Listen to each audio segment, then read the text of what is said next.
आमचे नेते राज्याचे उपमुख्यमंत्री देवेंद्रजी फडणवीसांनी पुण्यातलं ड्रग प्रकरण उघडकीस आल्यानंतर पदमुक्त होण्याची मागणी रोहित पवारांनी केली। मला त्याचं आश्चर्य वाटलं। मला रोहित पवारांना एक विचारायचं आहे की पुण्यातलं ड्रग प्रकरण वर्षातलं आहे का? त्या 1.5 वर्षातलं आहे का?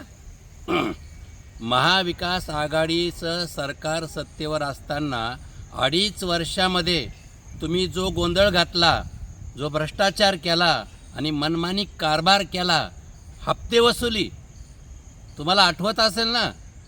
तुमचे गृहमंत्री अनिल देशमुख साहेब 100 कोटीच्या आरोपाखाली जेलमध्ये होते।